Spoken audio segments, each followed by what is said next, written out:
बिस्मिल्लाहिर्रहमानिर्रहीम अस्सलामुअलैकुम। आज हम बनाएंगे बहुत ही ज़्यादा मज़ेदार सा एकदम चीज़ी सा चिकन शावरमा क्रेप्स की रेसिपी। आप इसको रमज़ान में इफ़्तार के लिए या फिर इफ़्तार की दावतों के लिए बना सकते हो। बहुत ही ज़्यादा मज़े का और बहुत ही शानदार सा ये चिकन शावरमा क्रेप्स बनकर तैयार होता है।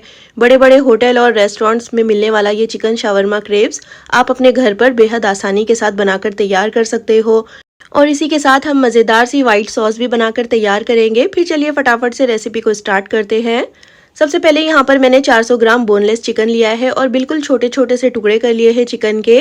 और अब चिकन को हम मैरिनेट करेंगे। सबसे पहले इसमें 1/4 कप दही ऐड करेंगे। तो दही गाढ़ा या फिर पतला आप कोई सा भी ले सकते हो। 1 टीस्पून भरकर डालेंगे अदरक लहसुन का पेस्ट। 1 टीस्पून डालेंगे लाल मिर्चों का पाउडर और 1 टीस्पून ही मैं इसमें नमक ऐड कर रही हूँ। नमक और मिर्चें आप यहाँ पर अपने टेस्ट के हिसाब से डालिएगा। 1 टीस्पून भुने हुए जीरे का पाउडर, 1 टीस्पून काली मिर्च का पाउडर और 1 टीस्पून ही मैं इसमें चिली फ्लेक्स ऐड कर रही हूँ। 1/4 टीस्पून डालेंगे इसमें गरम मसाला पाउडर और 1 teaspoon dark soya sauce add कर लीजिए। और साथ ही मैं इसमें 2 teaspoon red chilli sauce add कर रही हूँ। ये ना हो तो फिर आप इसकी बजाय हॉट सॉस या फिर शेजवान सॉस का इस्तेमाल भी कर सकते हो। और साथ ही हम इसमें आधा टीस्पून ड्राइड पार्सले ऐड करेंगे। इसकी बजाय आप चाहो तो ऑरिगेनो का इस्तेमाल कर सकते हो। 1 टेबलस्पून हम इसमें नींबू का रस ऐड करेंगे। इससे बहुत ही ज़्यादा चटपटा सा टेस्ट आएगा और चिकन बहुत जल्दी से गल जाएगा। अब इन तमाम चीज़ों को हम अच्छी तरह से मिक्स कर लेंगे चिकन के साथ और उसके बाद हम इसको 5 से 10 मिनट के लिए रख देंगे मैरिनेट होने के लिए। वक्त ज़्यादा हो तो फिर आप ज़्यादा वक्त के लिए रख लीजिएगा, क्योंकि चिकन के बिल्कुल छोटे छोटे से पीसेस है तो ये बहुत जल्दी गल जाएंगे। अब देखिए अच्छी तरह से तमाम मसाले चिकन के साथ मिक्स हो चुके हैं और अब हम चलते हैं इसको पकाने की तरफ। तो एक पैन रखा है मैंने गैस पर। इसमें मैं 1 से 2 टेबलस्पून बटर शामिल कर रही हूँ। 1 टेबलस्पून हम इसमें तेल डालेंगे और ये मैरिनेट करके रखा हुआ चिकन हम इसमें डाल देंगे। तो चिकन को यहाँ पर मैंने 15 मिनट के लिए मैरिनेट किया है और मीडियम हाई फ्लेम पर 2 से 3 मिनट के लिए चिकन को भूनेंगे, जिससे कि चिकन का कलर चेंज हो जाएगा और मसालों का कच्चापन भी ख़त्म हो जाएगा। और उसके बाद हमें चिकन को गलाना है। तो दही और चिकन का जो पानी है उसी में चिकन अच्छी तरह से गल जाएगा। अब गैस की फ्लेम को लो करके हम इसको 8 से 10 मिनट के लिए पकाएंगे। अब यहाँ पर देखिए तकरीबन 8 मिनट हो चुके हैं चिकन को पकते हुए और चिकन जो है यहाँ पर काफ़ी अच्छी तरह से गल चुका है। अभी भी इसमें थोड़ा सा पानी बाकी है। गैस की फ्लेम को हाई करके देखिए इस तरह से चिकन को ड्राई कर लीजिए और चिकन के ऊपर मसाले जो है अच्छी तरह से कोट हो चुके हैं। अब हम इसमें एक मीडियम साइज़ की प्याज डालेंगे, इस तरह से पतले पतले स्लाइस करके। और छोटी छोटी सी हरी और लाल शिमला मिर्च ली है मैंने, इस तरह से छोटे छोटे टुकड़ों में इनको कट कर लिया है। लाल शिमला मिर्च ना हो तो फिर आप इसको स्किप कर दीजिएगा। अब इन सब्जियों को भी हम अच्छी तरह से चिकन के साथ मिलाते हुए 2 से 3 मिनट के लिए मीडियम फ्लेम पर पकाएंगे। हमें इन सब्जियों को बहुत ज़्यादा गलाना नहीं है, इनको बहुत ज़्यादा सॉफ्ट नहीं करना है। बस अच्छी तरह से जो ये सब्जियां हैं चिकन के साथ मिक्स हो जाए और इनके ऊपर मसाले भी अच्छी तरह से लग जाए। देखिए इस तरह से 2 से 3 मिनट के लिए पकाने के बाद हम गैस की फ्लेम को ऑफ कर देंगे। सेंटर में इस तरह से जगह बना लीजिए। छोटी सी कटोरी या फिर प्लेट रखकर इसके ऊपर गर्म किया हुआ कोयला डालेंगे और आधा टीस्पून हम इसमें तेल ऐड कर लेंगे। जब इस तरह से धुआं निकलने लगेगा तो हम इसको कवर कर लेंगे और 4 से 5 मिनट तक हम चिकन को कोयले का स्मोक देंगे, जिससे कि बहुत ही ज़बरदस्त सा स्मोकी सा फ्लेवर चिकन में अच्छी तरह से फैल जाएगा। और उसके बाद फिर हम इस कोयले को निकाल देंगे और एक बार अच्छी तरह से चिकन को स्टर कर लीजिएगा, जिससे कि स्मोकी जो फ्लेवर है वो पूरे चिकन में अच्छी तरह से फैल जाए। और उसके बाद हम चिकन को एक साइड पर रख देंगे। हमें इसको बहुत अच्छी तरह से ठंडा कर लेना है। अब देखिए चिकन काफ़ी अच्छी तरह से ठंडा हो चुका है, तो मैं इसको एक बाउल में ट्रांसफ़र कर रही हूँ। और चिकन को पहले बहुत अच्छे से ठंडा ज़रूर कर लीजिएगा। मज़ेदार सी चिकन की स्टफिंग तैयार है, इसको हम रखते हैं एक साइड में। अब क्रेप्स बनाने के लिए मैंने एक ब्लेंडिंग जार लिया है। इसमें मैं 1.5 कप यानी कि 1.5 कप मैदा ऐड कर रही हूँ। तो जो मैदा है इसको बहुत अच्छे से छान कर लीजिएगा। साथ ही हम इसमें 3/4 टीस्पून नमक ऐड करेंगे। आधा टीस्पून डालेंगे काली मिर्चों का पाउडर। एक अंडा शामिल कर लेंगे इसमें और इसी के साथ हम इसमें 2 कप दूध ऐड करेंगे। आप चाहो तो 1 कप दूध और 1 कप पानी का ले सकते हो। और अब इन तमाम चीज़ों को हम अच्छी तरह से ब्लेंड कर लेंगे और इसका एक स्मूथ सा बैटर पीस कर तैयार कर लेंगे। देखिए इस तरह से। तो ये जो बैटर है बहुत ज़्यादा थिक नहीं होना चाहिए। अब मैं इसको एक बाउल में ट्रांसफ़र कर रही हूँ और इसकी जो कंसिस्टेंसी है आप चेक कर लीजिए। बहुत ज़्यादा पतला भी इसको नहीं रखना है और अगर ये बहुत ज़्यादा गाढ़ा लग रहा हो तो इसमें थोड़ा सा दूध या फिर पानी मज़ीद ऐड कर लीजिएगा। फ्लोइंग कंसिस्टेंसी का बैटर हमें बनाकर तैयार करना है। अब क्रेप्स बनाने के लिए मैंने एक पैन रखा है गैस पर। गैस की फ्लेम बिल्कुल लो है। आधा टीस्पून हम इसमें तेल ऐड करेंगे और अच्छी तरह से तेल को फैलाने के बाद 1 चम्मच भरकर ये बैटर हम पैन में डाल देंगे। और डालते के साथ आपने पैन को इस तरह से रोटेट करते हुए बैटर को फैला लेना है और इसको लो टू मीडियम फ्लेम पर इसी तरह से पकने दीजिए। और जब ऊपर की लेयर अच्छी तरह से ड्राई हो जाएगी तो स्पैचुला की मदद से हम इसको पलट देंगे और उसके बाद मीडियम फ्लेम पर ही हम इसको पकाएंगे जब तक कि इस तरह से हल्के स्पॉट्स नहीं आ जाते। तो बहुत ज़्यादा भी हमें इसको डार्क नहीं करना है। अब देखिए एक क्रेप हमारा बनकर तैयार हो गया है और इसी तरह से हम बाकी के तमाम क्रेप्स को पहले बना लेंगे। और इस तरह से देखिए मैंने सारे क्रेप्स बना लिए हैं। बिल्कुल पतले पतले से ये क्रेप्स बनकर तैयार होते हैं और एकदम फटाफट से ये बन जाते हैं। इनको बनने में बिल्कुल भी ज़्यादा टाइम नहीं लगता है। इसको भी हम रखेंगे एक साइड में। अब यहाँ पर मज़ेदार सी वाइट सॉस बनाने के लिए मैंने आधा कप दही लिया है और दही जो है गाढ़ा होना चाहिए। आधा कप ही हम इसमें मेयोनीज़ का शामिल करेंगे और इसी के साथ हम इसमें 1 टेबलस्पून भरकर चॉप किया हुआ लहसुन ऐड करेंगे, 1/4 टीस्पून नमक और 1/4 टीस्पून काली मिर्च का पाउडर डालेंगे और आधा टीस्पून हम इसमें ड्राइड पार्सले ऐड कर लेंगे। और अब इन तमाम चीज़ों को बहुत अच्छी तरह से मिक्स कर लेंगे। और अगर ये सॉस बहुत ज़्यादा थिक लग रही हो तो इसमें 1 से 2 टेबलस्पून दूध का ऐड कर लीजिएगा। अब देखिए मज़ेदार सी एकदम क्रीमी सी हमारी ये शावरमा सॉस बनकर तैयार है। अब हम चलते हैं क्रेप्स को असेंबल करने की तरफ। तो यहाँ पर मैंने एक क्रेप लिया है। इसको देखिए हम इस तरह से फोल्ड कर लेंगे। हाफ सर्कल में हमें इसको फोल्ड करना है। अब ये जो मज़ेदार सी वाइट सॉस है हम 1 टीस्पून भरकर इस तरह से फैलाते हुए लगा देंगे क्रेप के ऊपर। और उसके बाद जो चिकन की स्टफिंग हमने बहुत अच्छी तरह से ठंडी करके रखी हुई है वो हम 1 से 1.5 टेबलस्पून इस तरह से डाल देंगे सेंटर में। और उसके बाद यहाँ पर मैं इसमें थोड़ी सी मोज़रेला चीज़ ऐड कर रही हूँ। चीज़ जो है आप अपनी पसंद का कोई भी ऐड कर सकते हो, प्रोसेस चीज़ का इस्तेमाल भी कर सकते हो। अब देखिए इस तरह से मैंने इसको फोल्ड कर लिया है। एक क्रेप हमारा बनकर तैयार हो गया है और दूसरा भी हमें इसी तरह से बनाकर तैयार कर लेना है। तो इसको बनाना बहुत ही ज़्यादा आसान है। यहाँ पर मैंने शावरमा सॉस का इस्तेमाल किया है। आप चाहो तो मेयोनीज़ और टोमेटो केचप का इस्तेमाल भी कर सकते हो। तो अच्छी तरह से भरकर लगाएंगे शावरमा सॉस को और सेंटर में हम थोड़ी सी चिकन की स्टफिंग रखेंगे। तो बहुत ज़्यादा भी इसको स्टफ़ मत कर दीजिएगा वरना फिर इसको सेकते वक्त स्टफिंग जो है बाहर आ सकती है। अब अच्छी तरह से इसको फोल्ड कर लेंगे चीज़ डालकर और इसको बिल्कुल टाइटली फोल्ड कीजिएगा। इस तरह से इसकी ट्रायंगल शेप आ जाएगी। देखिए इस तरह से कितना ज़्यादा मज़े का और कितना ज़्यादा डिलीशियस ये अब से ही लग रहा है। तो इसी तरह से हमें पहले तमाम जो क्रेप्स है उनको बनाकर तैयार कर लेना है। तो यहाँ पर मैंने पहले 6 क्रेप्स बनाकर तैयार कर लिए हैं और टोटल हमारे 10 क्रेप्स बनकर तैयार हुए थे इतनी चिकन की स्टफिंग के साथ। अब यहाँ पर एक पैन में हम 1 टेबलस्पून भरकर बटर ऐड करेंगे। बटर को थोड़ा सा मेल्ट करने के बाद एक एक क्रेप हम इस तरह से अरेंज कर लेंगे और इसको हम लो टू मीडियम फ्लेम पर कुछ देर के लिए सिकने देंगे। और 1 से 1.5 मिनट के बाद हम एहतियात से चिमटे की मदद से या फिर स्पैचुला की मदद से इसकी साइड्स को चेंज कर लेंगे। तो एहतियात से इसकी साइड को पलटिएगा क्योंकि स्टफिंग जो है बाहर आ सकती है। और इन क्रेप्स को सेकने के लिए बहुत ज़्यादा तेल या फिर बटर की भी ज़रूरत नहीं है। बस 1 से 2 टेबलस्पून काफ़ी है क्योंकि जो क्रेप है वो ऑलरेडी हाफ कुक है और जब हम इसको थोड़े से बटर के साथ सेकेंगे तो बहुत ही ज़्यादा ये क्रिस्पी और मज़े के बनकर तैयार होंगे। और इफ्तार के लिए तो आप जानते ही हो कि कितनी ज़्यादा ऑयली और फ्राइड आइटम्स यूज़ होती है, हम बनाते हैं और खाते हैं। तो इस तरह से जो कम ऑयल में बनने वाली चीज़ें हैं, जो डिशेस है, आप उनको भी एक बार ट्राई ज़रूर कीजिएगा क्योंकि ये मज़े की होने के साथ साथ बहुत ही ज़्यादा हेल्दी भी होती है। अब देखिए तमाम क्रेप्स को मैंने इसी तरह से अलट पलट करते हुए फ्राई कर लिया है और बहुत अच्छा सा इनके ऊपर कलर आ चुका है। बस इससे ज़्यादा हमें इनको सेकने की ज़रूरत नहीं है। बाहर से ये बहुत ही ज़्यादा क्रिस्पी हो गए हैं और अंदर से एकदम मज़ेदार सी स्टफिंग के साथ एकदम चीज़ी से ये चिकन शावरमा क्रेप्स आप इफ्तार के लिए, इफ्तार की दावतों के लिए बनाइए, अपने घर वालों को खिलाइए। और इसके साथ जो हमने वाइट सॉस बनाई है उस सॉस के साथ आप इसको सर्व कर सकते हो टोमेटो केचप के साथ या फिर मायोनीज़ के साथ आप इसको सर्व कर सकते हो। बेहद आसान रेसिपी है और जब आप इस रेसिपी को अपने घर पर ट्राई करेंगे तो मुझे पूरा यकीन है कि ये रेसिपी आपको बहुत ज़्यादा पसंद आएगी। और अगर रेसिपी पसंद आती है तो प्लीज़ इसको लाइक और चैनल को सब्सक्राइब करना बिल्कुल भी मत भूलिएगा और कमेंट करके ज़रूर बताइएगा कि आपको ये रेसिपी कैसी लगी। फिर इंशाल्लाह मिलते हैं नेक्स्ट वीडियो में एक और बहुत ही अच्छी ज़बरदस्त और बेहतरीन सी रेसिपी के साथ। तब तक अपना ख्याल रखिए, दुआओं में याद रखिए। अल्लाह हाफिज़। बिस्मिल्लाहिर्रहमानिर्रहीम अस्सलामुअलैकुम। आज हम बनाएंगे बहुत ही ज़्यादा मज़ेदार सा एकदम क्रिस्पी क्रंची सा आलू ब्रेड पकोड़ा की रेसिपी। आप इसको रमज़ान में इफ्तार के लिए बना सकते हो। और इस ब्रेड पकोड़ा को हम कुछ अलग तरीके से बनाएंगे। एक ही तरह का ब्रेड पकोड़ा खाकर अगर आप बोर हो गए हो तो फिर इस रेसिपी को ट्राई ज़रूर कीजिएगा। बहुत ही ज़्यादा मज़े के ये बनकर तैयार होते हैं और आप इसको हरी चटनी के साथ सर्व कर सकते हो।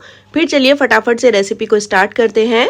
सबसे पहले यहाँ पर मैंने 4 मीडियम साइज़ के उबले हुए आलू लिए हैं। आलूओं को हम इस तरह से पोटैटो मैशर की मदद से अच्छी तरह से मैश कर लेंगे। आप चाहो तो आलूओं को ग्रेटर की मदद से कद्दूकश भी कर सकते हो। बस आलू में बड़ा टुकड़ा नहीं होना चाहिए। देखिए इस तरह से तमाम आलूओं को मैंने बहुत अच्छे से मैश कर लिया है। अब हम इसमें मसाले ऐड करेंगे। सबसे पहले इसमें 3/4 टीस्पून या फिर टेस्ट के हिसाब से नमक ऐड कर लेंगे। 1/4 टीस्पून डालेंगे हल्दी का पाउडर और साथ ही मैं इसमें 1 टीस्पून भरकर लाल मिर्च का पाउडर ऐड कर रही हूँ। मिर्ची नमक आप अपने टेस्ट के हिसाब से डालिएगा। 1 टीस्पून भुने हुए जीरे का पाउडर, आधा टीस्पून गरम मसाला पाउडर और आधा teaspoon chaat masala powder add करेंगे। और इसी के साथ मैं इसमें 1½ टीस्पून भुना हुआ और कुटा हुआ साबुत धनिया ऐड कर रही हूँ और आधे नींबू का रस डालेंगे। अगर आपके पास आमचूर का पाउडर हो तो फिर आप आधा टीस्पून आमचूर का पाउडर ऐड कर लीजिएगा। इससे टेस्ट बहुत ही ज़्यादा अच्छा आएगा। अब हमें इन तमाम मसालों को मिक्स करना है। 3 से 4 हरी मिर्चों को मैं बारीक कट कर ऐड कर रही हूँ। तो यहाँ पर मिर्चें भी आप अपने टेस्ट के हिसाब से डालिएगा। अब इन तमाम मसालों को हम बहुत अच्छी तरह से आलू के साथ मिक्स कर लेंगे। तो आलूओं को बॉईल करने के बाद पहले बहुत अच्छे से ठंडा कर लीजिएगा। गर्म आलू में आपने मसाले ऐड नहीं करने हैं। थोड़ा सा मैं इसमें बारीक कटा हुआ हरा धनिया ऐड कर रही हूँ। इसको भी अच्छी तरह से मिक्स कर लेंगे और इसी के साथ हमारी मज़ेदार सी और बहुत ही ज़्यादा चटपटी सी आलू की स्टफिंग बनकर तैयार हो गई है। तो इसको हम रखते हैं एक साइड में। अब यहाँ पर मैंने हरे धनिए और पुदीने की तीखी चटपटी चटनी बनाकर तैयार कर ली है और यहाँ पर मैंने 2 ब्रेड के स्लाइसेस भी लिए हैं और मैंने वाइट ब्रेड का इस्तेमाल किया है। आप चाहो तो इसकी बजाय ब्राउन ब्रेड का इस्तेमाल भी कर सकते हो। अब हरी चटनी हम 1-1 टीस्पून इस तरह से दोनों ब्रेड के ऊपर डाल देंगे और अच्छी तरह से इसको फैलाते हुए हर तरफ लगा देंगे। आप चाहो तो एक ब्रेड के ऊपर टोमेटो केचप और एक ब्रेड के ऊपर हरी चटनी लगा सकते हो या फिर हरी चटनी के बजाय आप दोनों ब्रेड के ऊपर टोमेटो केचप का इस्तेमाल कर सकते हो। जिस तरह से भी आपको पसंद हो आप इसको असेंबल कर सकते हो। चटनी को ब्रेड के ऊपर अच्छी तरह से स्प्रेड कर देने के बाद हम ये आलू का मसाला लगाएंगे ब्रेड के ऊपर। तो 1 से 2 टेबलस्पून आप लगा सकते हो। बहुत ज़्यादा भी इसको ओवरफिल मत करिएगा। बहुत मोटी लेयर इसकी मत बनाइएगा। एक इवन सी लेयर इसकी बना देंगे और हर तरफ अच्छी तरह से फैला देंगे। देखिए इस तरह से। और अब इस ब्रेड पकोड़े को बहुत ही ज़्यादा मज़ेदार और चीज़ी बनाने के लिए मैंने एक प्रोसेस चीज़ का स्लाइस लिया है।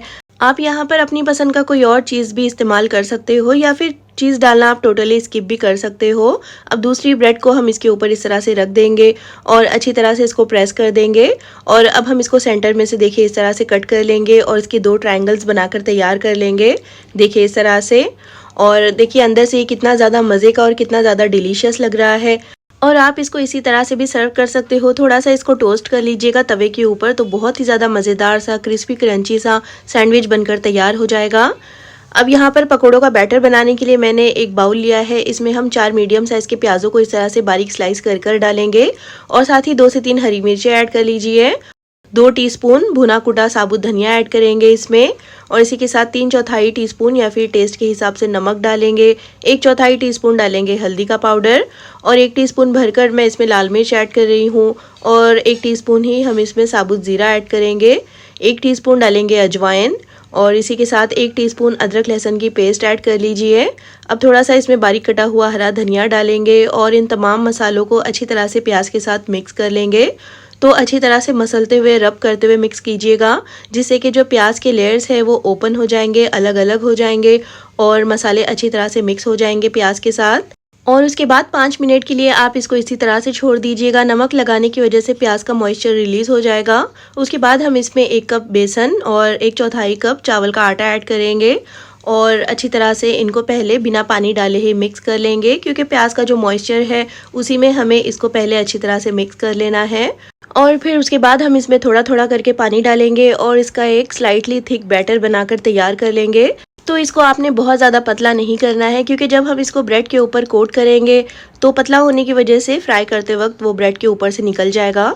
अब देखिए अच्छी तरह से मैंने इसको मिक्स कर लिया है और इतनी देर में मैंने कढ़ाई में तेल को अच्छे से गर्म होने के लिए रख दिया था। 1 टेबलस्पून हम तेल इसमें डाल देंगे। इस तरह गर्म तेल डालने से ये जो पकोड़े हैं बहुत ज़्यादा क्रिस्पी बनेंगे। अब अच्छी तरह से मिक्स कर लेने के बाद ब्रेड के ऊपर हम इस पकोड़े के मिक्सचर को इस तरह से लगाएंगे। तो पतली सी लेयर लगाइएगा, बहुत ज़्यादा हमें इसको मोटा नहीं करना है। और अच्छी तरह से जो ब्रेड है उसको हम कवर कर लेंगे इस पकोड़े के मिक्सचर से। और क्योंकि हमने इसके अंदर चीज़ ऐड किया हुआ है, अगर कहीं से भी ये खुला रह गया तो चीज़ जो है फ्राई करते वक्त बाहर आ जाएगा। अब देखिए दूसरी तरफ से भी पलट करके हमें इसको अच्छी तरह से पकोड़े के बैटर से कोट कर लेना है। किनारों पर बहुत अच्छी तरह से लगाइएगा। और इस तरह से देखिए एक ब्रेड पकोड़ा तैयार है फ्राई करने के लिए। और इस तरह से इसको कोट कर लेने के बाद आपने इसको बहुत ज़्यादा देर के लिए नहीं रखना है। इस तरह से हम इसको कोट करते जाएंगे और गर्मा गर्म तेल में डालते जाएंगे। तो तेल जो है मीडियम गर्म होना चाहिए, बहुत ज़्यादा गर्म तेल में ये फ़ौरन से जल जाएगा। और अगर बहुत ज़्यादा तेल ठंडा हुआ तो ये बहुत सारा ऑयल एब्जॉर्ब कर लेगा। और इस तरह से गर्म तेल जो है हम थोड़ा थोड़ा करके चम्मच की मदद से पकोड़े के ऊपर डालते जाएंगे। और जब थोड़ी देर हो जाएगी इसको फ्राई करते हुए तो हम एहतियात से स्पून की मदद से और फोर्क की मदद से इसको पलट देंगे। और अलट पलट करते हुए ही आप इसको मीडियम फ्लेम पर फ्राई कर लीजिए, जब तक कि इसके ऊपर बहुत अच्छा सा गोल्डन ब्राउन कलर नहीं आ जाता और अच्छी तरह से ये क्रिस्पी नहीं हो जाते। तो बहुत ज़्यादा लो फ्लेम पर अगर आप इसको फ्राई करोगे तो पकौड़ा बहुत ज़्यादा ऑयल एब्जॉर्ब भी कर लेगा और ये इस तरह से क्रिस्पी और क्रंची नहीं बनेगा। और देखिए अच्छी तरह से मैंने इसको 5 से 7 मिनट तक फ्राई कर लिया है और पकोड़े बहुत अच्छी तरह से क्रिस्पी हो गए हैं। इनको हम एक जाली में निकाल लेंगे जिससे कि इसमें जो भी एक्स्ट्रा ऑयल होगा वो ड्रेन हो जाएगा। उसके बाद आप चाहो तो इनको एब्जॉर्बेंट पेपर पर रख लीजिएगा। और इसी तरह से हम बाकी के तमाम आलू ब्रेड पकोड़ा को कोट करते जाएंगे और एक के बाद एक फ्राई करते जाएंगे। और मज़ेदार से बहुत ही ज़्यादा क्रिस्पी क्रंची चीज़ी से हमारे आलू ब्रेड पकोड़े जो है बनकर तैयार है। चलिए इसको फटाफट से गर्मा गर्म सर्व कर लेते हैं। तो आने वाले रमज़ान में इफ्तार के लिए आप इनको ट्राई ज़रूर कीजिएगा, टोमेटो केचप के साथ या फिर हरे धनिया पुदीने की चटनी के साथ। ये बहुत ही ज़्यादा मज़े के लगते हैं। बाहर से एकदम क्रिस्पी और क्रंची और अंदर से चटपटे मसालेदार से और बहुत ही ज़्यादा चीज़ी से ये आलू ब्रेड पकोड़े ट्राई ज़रूर कीजिएगा। और अगर रेसिपी पसंद आती है तो प्लीज़ इसको लाइक और चैनल को सब्सक्राइब करना बिल्कुल भी मत भूलिएगा। और कमेंट करके ज़रूर बताइएगा कि आपको ये रेसिपी कैसी लगी। फिर इंशाल्लाह मिलते हैं नेक्स्ट वीडियो में एक और बहुत ही अच्छी ज़बरदस्त और बेहतरीन सी रेसिपी के साथ। तब तक अपना ख्याल रखिए, दुआओं में याद रखिए। अल्लाह हाफिज़। बिस्मिल्लाहिर्रहमानिर्रहीम, अस्सलामुअलैकुम। आज हम बनाएंगे बहुत ही ज़्यादा मज़ेदार सा, एकदम क्रिस्पी और ख़स्ता सा और बहुत ही ज़्यादा आसानी के साथ बनकर तैयार हो जाने वाले आलू पफ समोसा की रेसिपी। आप इसको बना करके शाम की गर्मा गर्म चाय के साथ सर्व कर सकते हो या फिर आने वाले रमज़ान में आप इसको इफ्तार के लिए बना सकते हो। बेहद आसान होने के साथ साथ ये बहुत ही ज़्यादा मज़े का होता है। और आप इसको टोमेटो केचप या फिर हरी चटनी के साथ खा सकते हो। ट्राई ज़रूर कीजिएगा। फिर चलिए फटाफट से रेसिपी को स्टार्ट करते हैं। यहाँ पर मैंने एक बाउल में 2 कप मैदा लिया है। मैदे के बजाय आप चाहो तो गेहूं के आटे का इस्तेमाल कर सकते हो। मैदे को छान कर लीजिएगा। 3/4 टीस्पून या फिर टेस्ट के हिसाब से इसमें नमक ऐड कर लेंगे और साथ ही इसमें 1 टीस्पून डालेंगे अजवाइन। 1 टीस्पून में इसमें कलौंजी ऐड कर रही हूँ। पहले इन तमाम ड्राई इंग्रेडिएंट्स को एक बार अच्छे से मिक्स कर लेंगे और उसके बाद हम इसमें 1/4 कप तेल ऐड करेंगे। तेल के बजाय आप चाहो तो देसी घी का इस्तेमाल कर सकते हो या फिर डालडे का इस्तेमाल भी आप यहाँ पर कर सकते हो। और पहले अच्छी तरह से तेल को मसल कर मिक्स कर लेंगे मैदे के साथ, जिससे कि मैदे का जो टेक्सचर है, इसका जो कलर है हल्का सा चेंज हो जाएगा और बिल्कुल ये क्रम्स की तरह हो जाएगा। देखिए इस तरह से। और जब हम इसकी मुट्ठी बांधेंगे तो ये बहुत ही आसानी से बन जाएगा। और अब इसमें थोड़ा थोड़ा करके पानी डालेंगे और इसका एक मीडियम सॉफ्ट डो गूंथकर तैयार कर लेंगे। ये जो डो है बहुत ज़्यादा सॉफ्ट या फिर बहुत ज़्यादा सख्त नहीं होना चाहिए। मीडियम सॉफ्ट सा हमें इसका डो बनाकर तैयार करना है, क्योंकि जब हम इसको रेस्ट पर रखेंगे तो ये थोड़ा सा और ढल जाएगा। अब देखिए अच्छी तरह से मैंने इसको गूंथ लिया है 4 से 5 मिनट तक। थोड़ा सा इसके ऊपर तेल लगाएंगे और इसको कवर कर आधे घंटे के लिए रख देंगे रेस्ट के लिए। और जब तक हम आलू की मज़ेदार सी स्टफिंग बनाकर तैयार कर लेते हैं, जिसके लिए एक पैन में मैंने 2 से 3 टेबलस्पून तेल को अच्छी तरह से गर्म कर लिया है। तेल में हम 1 टीस्पून साबुत ज़ीरा ऐड करेंगे। थोड़ा सा इसको फ्राई कर लेंगे लो फ्लेम पर, जिससे कि ज़ीरे का बहुत अच्छा सा टेस्ट जो है रिलीज़ हो जाएगा। और उसके बाद हम इसमें एक मीडियम साइज़ की प्याज डालेंगे बारीक चॉप करके, और प्याज को मीडियम हाई फ्लेम पर 2 से 3 मिनट के लिए फ्राई कर लेंगे। तो प्याज को जब तक फ्राई कर लेंगे जब तक कि जो प्याज है गुलाबी नहीं हो जाती, ट्रांसलूसेंट नहीं हो जाती। यहाँ पर हमें प्याज को बहुत ज़्यादा डार्क नहीं करना है।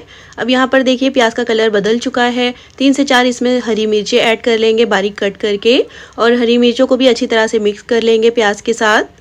और उसके बाद हम इसमें मसाले ऐड कर लेंगे। सबसे पहले 3/4 टीस्पून या फिर टेस्ट के हिसाब से नमक, 1/4 टीस्पून हल्दी पाउडर, आधा टीस्पून भुने हुए जीरे का पाउडर, 1 टीस्पून धनिया पाउडर, और आधा टीस्पून मैं इसमें लाल मिर्च का पाउडर ऐड कर रही हूँ, और 1 टीस्पून ही हम इसमें चाट मसाला पाउडर ऐड करेंगे। तो नमक और मिर्चें आप यहाँ पर अपने टेस्ट के हिसाब से डालिएगा। अब लो फ्लेम पर इन तमाम मसालों को हम अच्छी तरह से मिक्स करते हुए पकाएंगे 1 से 2 मिनट के लिए। और साथ ही मैं इसमें आधा टीस्पून अदरक लहसुन का पेस्ट ऐड कर रही हूँ। इसको भी अच्छी तरह से मिक्स कर लेंगे और जब तक पकाएंगे जब तक कि अदरक लहसुन का कच्चापन ख़त्म नहीं हो जाता और मसाले सभी अच्छी तरह से भुन नहीं जाते। और 1 से 2 टेबलस्पून इसमें पानी भी ऐड कर लीजिएगा जिससे कि मसाले जलेंगे नहीं। और जब तक पकाएंगे जब तक कि पानी अच्छी तरह से ड्राई नहीं हो जाता और मसाले अच्छी तरह से पक नहीं जाते। अब यहाँ पर देखिए मसालों में से ऑयल सेपरेट होने लगा है। इस पॉइंट पर मैं इसमें उबले हुए आलू ऐड कर रही हूँ। तो छोटे आलू है इसलिए मैंने 7 से 8 लिए हैं। अगर बड़े आलू हो तो फिर आप 2 से 3 ले लीजिएगा। आलूओं को इस तरह से हाथों से ही रफली मैश कर कर हम डाल देंगे मसालों में। और उसके बाद हम मीडियम हाई फ्लेम पर आलूओं को मसालों के साथ पहले बहुत अच्छे से मिक्स कर लेंगे, क्योंकि ये आलू बिल्कुल ठंडे हैं तो हमें इसको अच्छी तरह से पहले गर्म करना है। और उसके बाद हम 1 से 2 मिनट के लिए आलू की भुनाई कर लेंगे जिससे कि मसालों का बहुत अच्छा सा फ्लेवर आलू के अंदर आ जाएगा। और साथ ही हम इस तरह से स्पून की मदद से ही आलूओं को मैश भी करते जाएंगे जिससे कि आलू में बड़े टुकड़े नहीं रहेंगे और अच्छी तरह से ये मैश हो जाएंगे। और अगर आप चाहो तो पोटैटो मैशर की मदद से इसको अच्छी तरह से मैश कर लीजिएगा। देखिए इस तरह से आलू को मैंने बहुत अच्छे से मैश कर लिया है। छोटे छोटे से इसमें चंक्स नज़र आ रहे हैं। इसी तरह से हमें इसको मैश करना है। और अब आखिर में हम इसमें मुट्ठी भरकर ताज़ा कटा हुआ हरा धनिया शामिल कर लेंगे। इससे टेस्ट बहुत ही ज़्यादा अच्छा आएगा। और अच्छे से मिक्स कर लेने के बाद आखिर में हम इसमें 1/4 टीस्पून गरम मसाला पाउडर ऐड करेंगे और इसको भी अच्छी तरह से मिक्स कर लीजिए। गरम मसाला पाउडर इस तरह से लास्ट में डालने से टेस्ट बहुत ही ज़्यादा अच्छा आएगा आलू की स्टफिंग में। और बस अब गैस की फ्लेम को हम ऑफ कर देंगे और इसको एक साइड पर रख देंगे ताकि अच्छे से ये ठंडा हो जाए। अब यहाँ पर आधे घंटे के बाद देखिए डो जो है बहुत अच्छी तरह से सेट हो गया है, अच्छी तरह से ये ढल गया है। और अब हम इसको 2 पोर्शंस में डिवाइड कर लेंगे और इसके छोटे छोटे से पेड़े तोड़ लेंगे। तो बहुत ज़्यादा बड़े आपने इसके पेड़े नहीं रखने हैं क्योंकि जो हम इसकी पूरियाँ बनाएंगे वो बहुत ज़्यादा पतली होगी, इसलिए बिल्कुल छोटे छोटे से इसके पेड़े बनाइएगा। और हर एक पेड़े को हम इस तरह से पहले अच्छी तरह से राउंड कर लेंगे, अच्छे से स्मूथ कर लेंगे और हम इसको एक बाउल में रखते जाएंगे। तो पहले तमाम पेड़ों को इस तरह से राउंड कर लेने के बाद एक पेड़ा हम ले करके बाकी के पेड़ों को कवर कर लेंगे और इस पेड़े को हमें बेलना है बिल्कुल पतला सा। तो थोड़ा सा सूखा मैदा या फिर आटा लगा लीजिएगा और बिल्कुल पतला सा आप इसको बेल लीजिएगा। तो हमें इसको थोड़ा सा ओवल शेप में बेलना है, थोड़ा सा ये लंबाई में होगा, देखिए इस तरह से। और बिल्कुल देखिए मैंने इसको पतला सा बेल लिया है। अब जो आलू की स्टफिंग हमने बनाकर तैयार की थी वो हम 1 टेबलस्पून इस तरह से सेंटर में रखेंगे और अब इसकी एक साइड को पकड़कर हम इस तरह से फोल्ड कर लेंगे। और यहाँ पर मैंने थोड़े से मैदे में पानी को अच्छी तरह से मिक्स कर लिया है, इसकी एक गाढ़ी सी पेस्ट बनाकर तैयार कर ली है। एक साइड पर हम इस पेस्ट को लगाएंगे और इसको फिर से अच्छी तरह से हम फोल्ड कर लेंगे और हाथों की मदद से अच्छी तरह से इसको प्रेस कर दीजिएगा। अब हम फिर से इसकी एक साइड पर थोड़ी सी मैदे की पेस्ट लगाएंगे और उसको इस साइड पर फोल्ड कर देंगे और अब की बार हमें इसको पलट देना है और पलट करके हम दूसरी साइड पर फिर से मैदे की पेस्ट लगाएंगे और इसको हमें दूसरी तरफ फोल्ड करना है जिससे कि दोनों तरफ लेयर्स जो है वो बिल्कुल बराबर रहेगी, जिससे कि जब हम इसको फ्राई करेंगे तो अंदर तक ये बहुत अच्छी तरह से पक जाएगा, अच्छे से फ्राई हो जाएगा और ये अंदर से बिल्कुल भी कच्चा नहीं रहेगा। और इसी तरह से मैंने तमाम आलू पफ समोसा को बनाकर तैयार कर लिया है। अब हम चलते हैं इनको फ्राई करने की तरफ। तो इनको फ्राई करने के लिए मैंने पैन में तेल को हल्का सा गर्म कर लिया है, बहुत ज़्यादा तेल गर्म नहीं होना चाहिए। एक एक आलू पफ जो है हम इस तरह से डाल देंगे तेल के अंदर और देखिए हल्के हल्के से इसमें बबल्स आ रहे हैं। तो तेल बहुत ज़्यादा गर्म नहीं होना चाहिए वरना फिर ये ऊपर से फ़ौरन से डार्क हो जाएंगे, अंदर से अच्छी तरह से फ्राई नहीं हो पाएंगे। तो एक बार में जितने आ रहे हैं उतने आलू पफ डाल दीजिए और डालते के साथ हमें इसको फ़ौरन से स्टर नहीं करना है। कुछ देर के बाद जब ये अच्छी तरह से सिकने लग जाएंगे, अच्छी तरह से फ्राई होने लग जाएंगे तो हम एहतियात से इनको पलट देंगे और इसी तरह से हमें इसको लो मीडियम फ्लेम पर फ्राई करना है जब तक कि बहुत अच्छा सा इनके ऊपर कलर नहीं आ जाता और तब तक ये अंदर तक बहुत अच्छी तरह से पक भी जाएंगे। तो इनको फ्राई करने में तकरीबन 7 से 8 मिनट लग जाएंगे और आपने इनको लो मीडियम फ्लेम पर ही फ्राई करना है। तो स्टार्टिंग में आपने गैस की फ्लेम को लो रखना है और जब ये थोड़े से फ्राई होने लग जाएंगे तो आप गैस की फ्लेम को लो टू मीडियम कर सकते हो। और देखिए इन पर बहुत अच्छा सा कलर आ गया है, तो हम इनको एक जाली में इस तरह से निकाल देंगे, जिससे कि इनमें जो भी एक्स्ट्रा ऑयल होगा वो ड्रेन हो जाएगा। और इसका दूसरा बैच फ्राई करने से पहले आप गैस की फ्लेम को कुछ देर के लिए बंद कर दीजिएगा। जब तेल का टेम्परेचर थोड़ा सा कम हो जाएगा तो आप दूसरा बैच फ्राई कर लीजिएगा। और इसी के साथ हम इन मज़ेदार से आलू पफ समोसों को गर्मा गर्म सर्व कर लेंगे। तो टोमेटो केचप के साथ या फिर हरी चटनी के साथ आप इनको सर्व कीजिएगा। आने वाले रमज़ान में इफ्तार के लिए इनको बनाइएगा ज़रूर। और रेसिपी कैसी लगी मुझे कमेंट करके ज़रूर बताइएगा। और अगर रेसिपी पसंद आती है तो प्लीज़ इसको लाइक और चैनल को सब्सक्राइब करना बिल्कुल भी मत भूलिएगा। फिर इंशाल्लाह मिलते हैं नेक्स्ट वीडियो में एक और बहुत ही अच्छी ज़बरदस्त और बेहतरीन सी रेसिपी के साथ। तब तक अपना ख्याल रखिए, दुआओं में याद रखिए। अल्लाह हाफिज़। बिस्मिल्लाहिर्रहमानिर्रहीम। अस्सलामु अलैकुम। आज हम बनाएंगे बहुत ही ज़्यादा मज़ेदार से क्रिस्पी और क्रंची से इफ्तार स्पेशल आलू और पालक के पकौड़ों की रेसिपी। बहुत ही ज़्यादा आसान रेसिपी है, मज़ेदार से बहुत ही ज़्यादा क्रिस्पी और क्रंची से ये आलू पालक के पकौड़े बनकर तैयार होते हैं। आप इसको टोमेटो केचप के साथ या फिर हरी चटनी के साथ सर्व कर सकते हो, तो ट्राई ज़रूर कीजिएगा। फिर चलिए फटाफट से बनाते हैं मज़ेदार से पकौड़ों की रेसिपी। सबसे पहले यहाँ पर एक बाउल में मैंने 3 मीडियम साइज़ की प्याज़ों को इस तरह से स्लाइस कर लिया है। बहुत ज़्यादा पतले स्लाइस नहीं करने हैं इसके, देखिए इस तरह से। और प्याज़ों को हम डाल देंगे एक बाउल में। और इसी के साथ 2 मीडियम साइज़ के आलूओं को इस तरह से मैंने पहले स्लाइस में कट कर लिया था, उसके बाद इस तरह से लंबा लंबा कट कर लिया है। आलूओं को पानी में डाल कर रखिएगा जिससे कि वो काले नहीं होंगे। और उसके साथ ही हम इसमें 1 टीस्पून या फिर टेस्ट के हिसाब से नमक शामिल करेंगे। आधा टीस्पून डालेंगे हल्दी का पाउडर। 1 टेबलस्पून भरकर मैं इसमें कुटा हुआ साबुत धनिया ऐड कर रही हूँ, इससे टेस्ट बहुत ज़्यादा अच्छा आता है पकौड़ों में। 1 टीस्पून भरकर डालेंगे साबुत ज़ीरा और 1 टेबलस्पून ही मैं इसमें चिली फ्लेक्स ऐड कर रही हूँ। मिर्चें और नमक आप यहाँ पर अपने टेस्ट के हिसाब से डाल सकते हो। आधा टीस्पून गरम मसाला पाउडर, 1 टीस्पून चाट मसाला। और इन तमाम मसालों को अच्छी तरह से प्याज के साथ आलूओं के साथ मिक्स कर लेंगे। नमक और मसाले होने की वजह से प्याज में और आलू में जो मॉइस्चर होता है वो रिलीज़ हो जाएगा। और उसके बाद जब हम इसमें बेसन डालेंगे तो हमें इसमें पानी बहुत ज़्यादा ऐड नहीं करना पड़ेगा। और साथ ही मैं इसमें 1 टीस्पून अदरक लहसुन का पेस्ट ऐड कर रही हूँ। इसको भी अच्छी तरह से मिक्स कर लेंगे। और अच्छी तरह से मिलाने के बाद हम इसको 10 मिनट के लिए रख देंगे एक साइड में।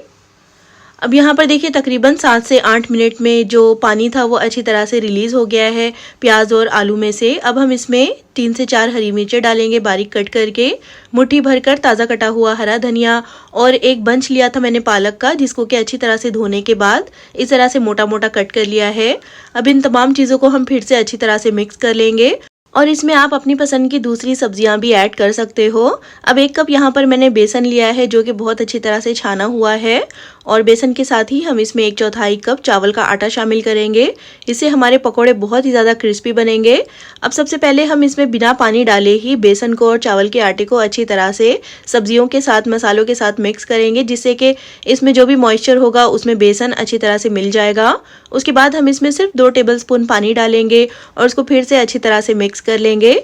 तो आपने इस बात का ख्याल रखना है कि पानी एक साथ बहुत सारा नहीं डाल देना है, क्योंकि सब्जियां जो है वो बहुत सारा पानी रिलीज़ करती है।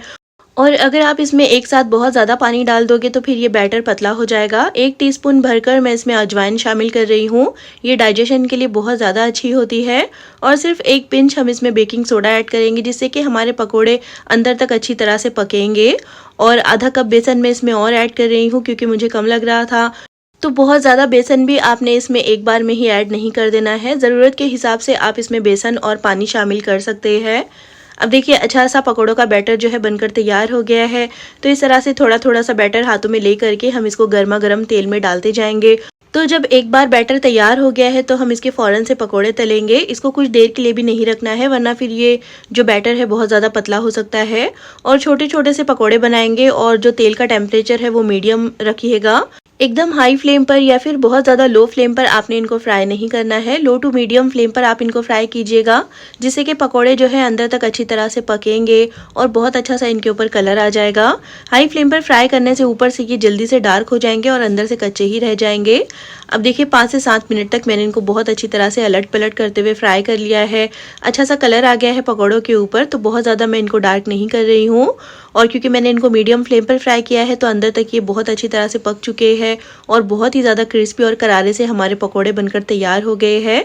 तो इस तरह से एक छलनी की मदद से हम इसको तेल में से निकाल देंगे और जो एक्स्ट्रा का तेल है उसको ड्रेन कर लीजिएगा अच्छी तरह से। उसके बाद हम इनको गर्मा गर्म सर्व कर लेंगे। तो बहुत ही ज़्यादा मज़ेदार से एकदम आसानी के साथ बनकर तैयार हो जाने वाले ये आलू पालक के पकौड़े आप इफ्तार के लिए ज़रूर बनाइएगा। टोमेटो केचप के साथ या फिर हरी चटनी के साथ आप इसको सर्व कर सकते हो। बेहद आसान रेसिपी है, तो इफ्तार की दावतों के लिए इसको बनाइए या फिर अपने घर वालों के लिए बनाइए, ट्राई ज़रूर कीजिएगा। और रेसिपी अगर पसंद आई हो तो प्लीज़ इसको लाइक और चैनल को सब्सक्राइब करना बिल्कुल भी मत भूलिएगा और कमेंट करके ज़रूर बताइएगा कि आपको ये रेसिपी कैसी लगी। फिर इंशाल्लाह मिलते हैं नेक्स्ट वीडियो में, तब तक अपना ख्याल रखिए, दुआओं में याद रखिए। अल्लाह हाफिज़।